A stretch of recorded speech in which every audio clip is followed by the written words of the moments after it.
বিশেষ করে এখানে বোনেরা নাই, ভাইরা উপস্থিত হয়েছেন, বোনেরা আছেন এখানে, সবাইকে শুভেচ্ছা জানাচ্ছি। এখন সন্ধ্যার সময় আমাদের এইখানে আপনাদের নেতৃবৃন্দ তারা বেশ কয়েকজন আমাদের অফিসে গিয়েছিলেন। আমাদের একটা সংবাদ সম্মেলন ছিল দুপুরের 12টায়, তারপরে আমরা বসছিলাম, সেখানে তারা গিয়েছেন।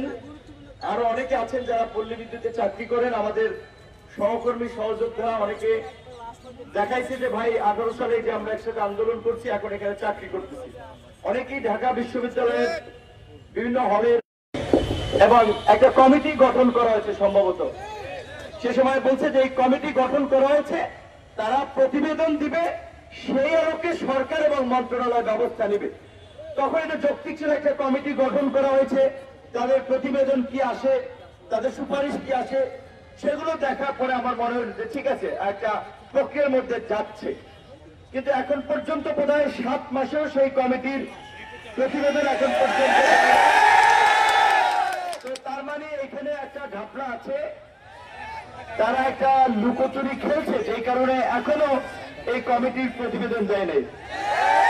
এখানে পল্লী বিদ্যুৎ সমিতি এবং বোর্ডকে একত্রিতকরণ, এটা নিয়ে দীর্ঘদিন ধরেই বিভিন্ন যারা বিশ্লেষক কিংবা এই সেক্টরে অভিজ্ঞ তারা কথা বলে আসছে যে এই দুইটা, এই একটা সমিতি একটা বোর্ড, এবং বিশেষ করে বোর্ডের যে কাজ এইটা হচ্ছে মাতব্বরি করা ছাড়া তার কোনো কাজ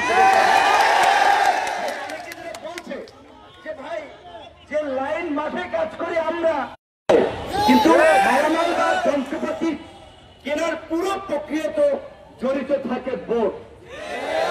এবং এইটা আসলে একটা চরম অন্যায় এবং বৈষম্য, বিশেষ করে এই সমিতির উপরে বোর্ডের ছড়ি ঘুরানোটা। এখন এইটা একটা রাষ্ট্রীয় প্রতিষ্ঠান, আমরা তো কোন প্রতিষ্ঠানের বিরুদ্ধে না, আমরা চাই যে যৌক্তিকভাবে এই দুটো প্রতিষ্ঠান মার্চ করে একত্রে কাজ করুক। যদি তারা আলাদা থাকে তাহলে বোর্ডের কাজের ক্ষেত্র আলাদা করে সমিতির যে যৌক্তিক কার্যক্রম তারা যেটা করে সরাসরি যেটার সাথে তার বিরুদ্ধে কথা বলা যায় নাই, আন্দোলন করা যায় নাই, আন্দোলন করলে মামলা দিচ্ছে, জেলে নিচ্ছে। এই অন্তর্বর্তীকালীন সরকার যদি কর্মচারীরা আন্দোলন করার কারণে চাকরিচ্যুত করে জেলে নেয়, তাহলে তাদের কর্মকাণ্ড হাসিনার কর্মকাণ্ডের তো খুব বেশি। হতে পারে না, এটা হতে পারে না, এটা আমরা সমর্থন করি না। এবং এই প্রবণতা অন্তর্বর্তীকালীন সরকার কর্তৃত্ববাদী হয়ে উঠবে, এইটা আমরা রাজপথে আসতো না। এমনকি আমরা তো সরকারের পক্ষে শুরুর দিকে বলেছিলাম যে ভাইয়ের আল্লাহর হস্তে 2-3 মাস আন্দোলন করেন না, সরকারকে স্থিতিশীল হতে চান। এই পল্লী বিদ্যুৎ সমিতির লোকজনকেও একই কথা বলে আমরা আশ্বস্ত করেছিলাম। তো তাহলে কথা না শুনলে তো মানুষের পিঠ যদি দেয়ালে ঠেকে যায় তখন তো রাজপথ ছাড়া।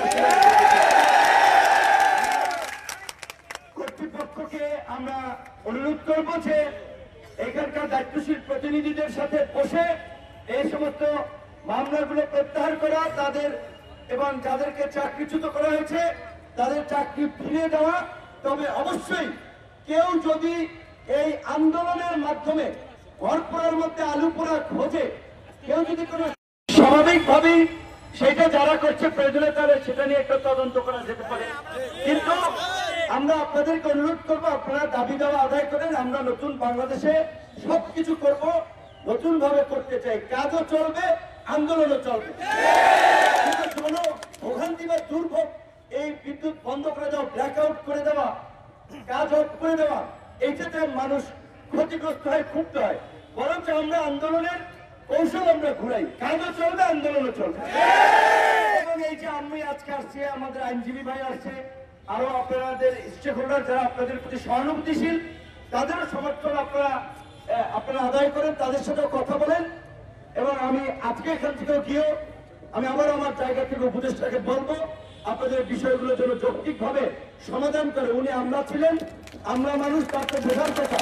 এবং তিনি এই সেক্টরেরই লোক ছিলেন, তাই দীর্ঘদিন ধরে তিনি এখানে থাকার ফলে এই সমস্যাটা তো আমরা পত্র পত্রিকায় অনেক আগে থেকে দেখে আসছি। এই পরিস্থিতির পরে এত কিছু পরিবর্তন হয়েছে, এত দাবি দেওয়া আন্দোলন হয়েছে, এইখানে কেন আপনাদের দাবি দেওয়া আদায় হবে না? অবশ্যই আপনাদের যৌক্তিক দাবি দেওয়া আদায় হবে, আমরা সেটা চাই এবং আপনাদের প্রতি আমাদের সংহতি সমর্থন আছে।